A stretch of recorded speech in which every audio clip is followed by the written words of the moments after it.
Greetings, my dear viewer. This is a channel about marital infidelity and about the consequences if one spouse starts to cheat on the other. If you, as well as I do, support true family values and condemn cheating, then subscribe to the channel and give this video a like. Let's get started.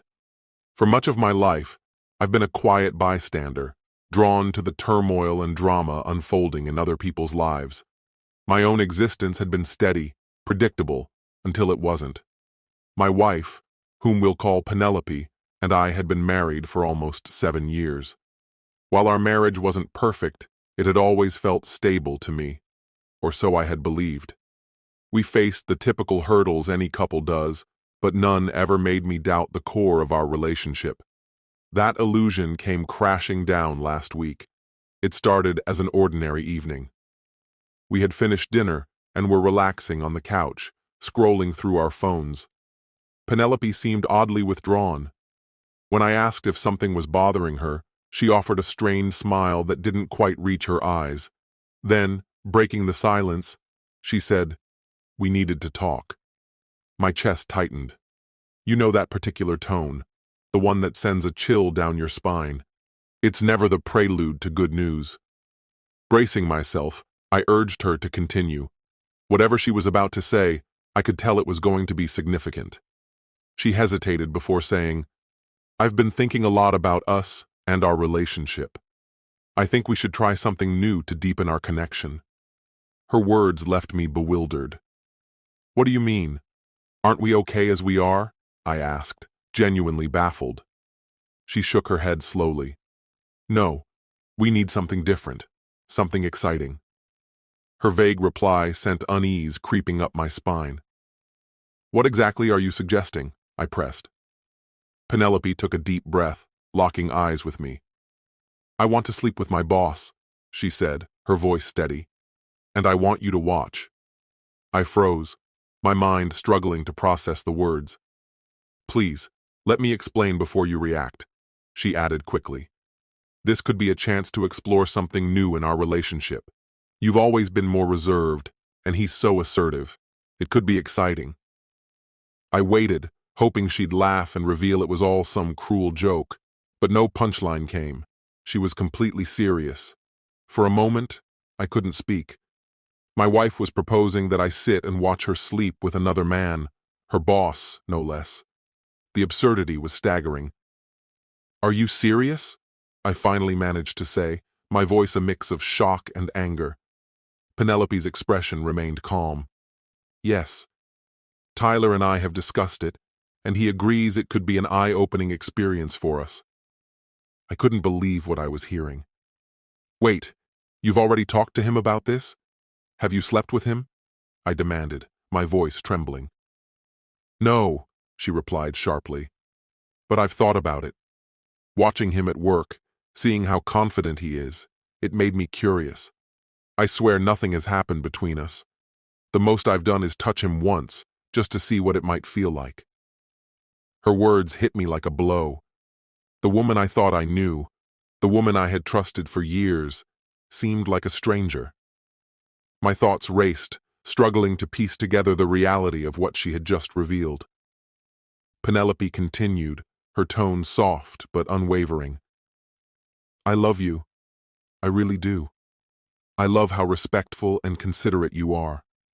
But this is something I need to experience, just once. I think it could bring us closer." Her words made my stomach churn. I barely made it to the bathroom before I was vomiting.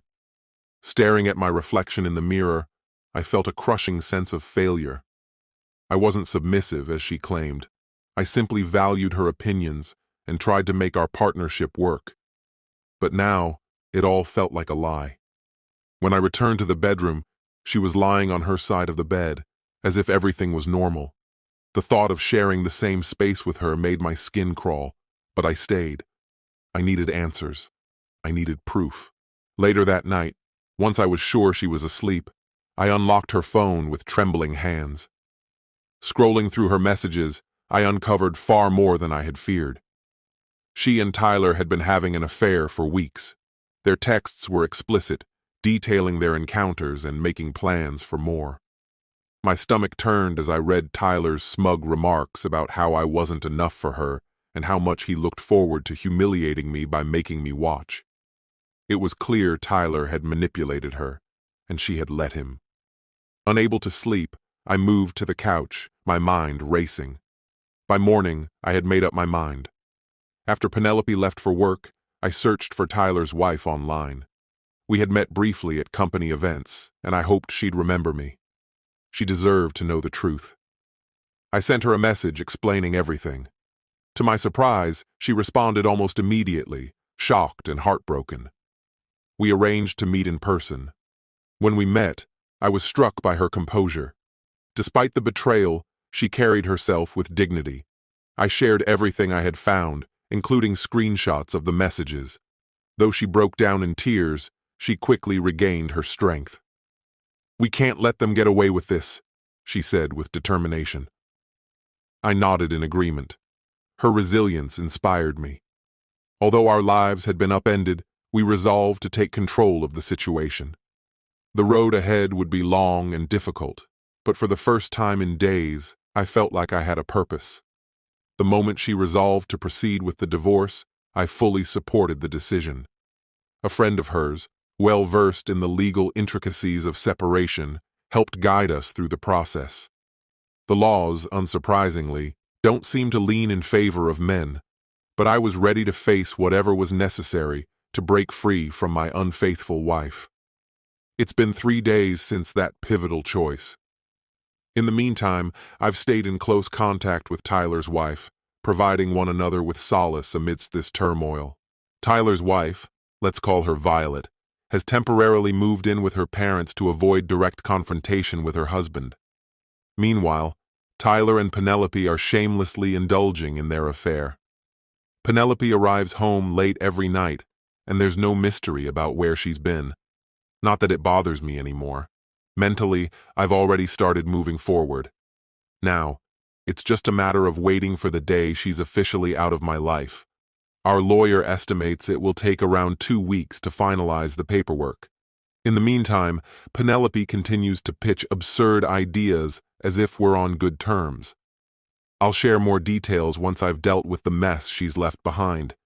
Here's a reality check for Penelope. Not everyone is interested in her twisted ideas of excitement. It's almost laughable how far she's gone. While some couples turn to new hobbies or adventures to rejuvenate their relationship, Penelope decided that having her husband stand by as an audience to her infidelity was the answer. If nothing else, I take comfort in knowing I narrowly escaped the most misguided attempt at repairing a marriage I've ever encountered. Update 1. Let's delve into what happened next.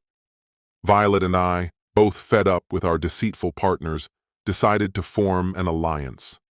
Our initial plan was simple: blindside them with divorce filings and remove them from our lives for good. However, Violet had a more audacious idea. Tired of the humiliation, she wanted them to experience a taste of their own betrayal. Her plan? To orchestrate a situation where they would catch us in a compromising position. At first, I assumed she was joking, but her serious demeanor quickly dispelled that notion. I'll admit, I found myself drawn to her, not just because of her striking appearance, but because of her strength and composure in the midst of all this chaos. Having someone equally committed to navigating this ordeal was reassuring. While her idea was bold, I couldn't bring myself to go through with the staged makeout plan. That didn't stop Penelope from escalating things. One evening, she came home positively glowing, announcing that Tyler would visit the following night for their exciting plan. She even had the audacity to suggest it could rekindle our relationship. I played along just enough to record her deluded ramblings and kept Violet informed in real time. Enraged by Penelope's brazenness, Violet proposed a more dramatic act of retribution. Though I reined her in from going too far, I couldn't deny the appeal of hitting back. After some back and forth, we agreed on a course of action. The following day, we both took time off to set the stage. While Penelope was at work, I changed the locks and packed her belongings into boxes. Violet, fueled by anger, took a more destructive approach with Tyler's possessions, tearing his clothes, ruining his shoes, and smashing his perfumes. That evening, when Penelope and Tyler arrived, they were greeted by deafening music blasting through strategically placed speakers. After struggling with the locked door, they made their way to the backyard. Through a partially open curtain, they glimpsed Violet and me standing close together, our movements staged just enough to suggest intimacy. Their pale faces and frantic reactions were priceless. As they pounded on the window and shouted in frustration, I calmly tossed Penelope's boxed belongings out from the upstairs window. One box nearly hit Tyler, sparking a loud argument between the two right there in the yard. I sent Penelope a voice message detailing the evidence I had gathered against her and warned her not to push her luck. Violet, not one to be outdone, threw her wedding ring and house key at Tyler, declaring their marriage officially over. The chaos culminated with Tyler pleading for a second chance, throwing Penelope under the bus in the process. Penelope retaliated by accusing him of masterminding their affair. Their desperate blame game only ended when a neighbor threatened to call the police if they didn't quiet down. Afterward, Violet broke down, and I stayed with her to provide comfort. We spent the night talking about the red flags we'd ignored in our relationships. By morning, she returned to her parents' house, and we've stayed in touch daily since. The divorce papers should arrive soon, and I'll provide another update when they do. Update 2. The fallout was more intense than I anticipated. While I hadn't predicted this level of drama, I can't say I regret how everything unfolded. Stay tuned for what's next. Violet and I made the mutual decision to end our marriages, a choice that left Penelope and Tyler in turmoil. Despite the distress, Violet didn't go easy on Tyler. She claimed ownership of his home and sought substantial financial restitution, citing the emotional trauma he had caused her. It soon became evident that Tyler had been manipulating Violet for a long time. After their divorce and alimony arrangements were finalized, Violet took things a step further. She ensured Tyler lost his job by sending detailed emails to their company's HR department, exposing his misconduct. The chat logs I uncovered supported her claims, revealing that the two of them had engaged in inappropriate behavior at work after hours. To make matters worse, Penelope confessed on the very first day of discovery that she had crossed professional boundaries with Tyler in his office during off hours. This admission led to both of them being fired. Their lives quickly unraveled. Before the divorce proceedings even began, Penelope desperately tried to reach out to me through every available channel. I chose to ignore her attempts, knowing that eventually I'd have to face her. However, I wasn't ready for that conversation at the time. In the end, we opted for an out-of-court settlement, following my lawyer's advice that it would be the most pragmatic solution. Before finalizing the settlement, Penelope insisted on speaking with me. Reluctantly, I agreed. During our conversation, she tearfully apologized, claiming she hadn't realized our marriage was so fragile that it could collapse over what she perceived as a minor mistake.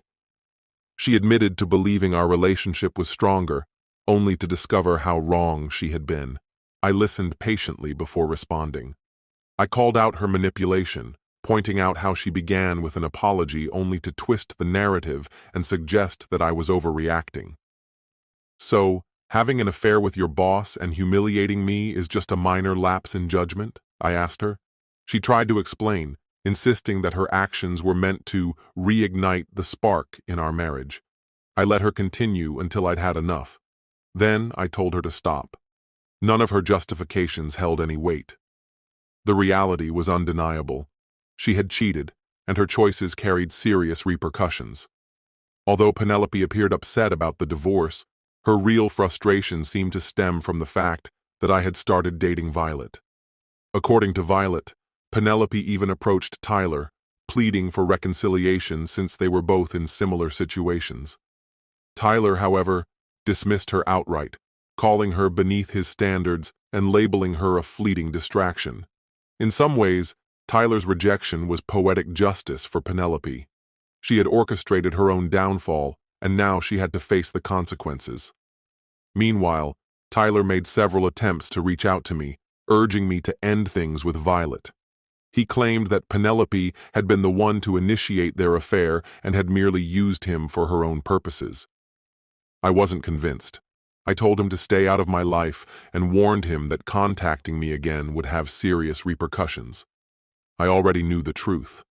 The messages between Tyler and Penelope made it clear that Tyler had planted the idea of the affair in her mind. Still, this didn't absolve Penelope of her responsibility. She was a grown woman, fully capable of making her own choices, and she had chosen to betray me. As for Violet and me, we're currently seeing each other. Are we serious? I don't know yet. Neither of us is in a hurry to jump back into marriage. For now, we're enjoying each other's company and taking things one day at a time. Only time will reveal what's in store for us. Thank you for taking the time to read this. It's astonishing how easily some people try to downplay their actions, as if betrayal and humiliation can be brushed aside like insignificant missteps. My friend, and this is the end of the story. If you liked this story, then put your royal like and subscribe to the channel. May the force be with you.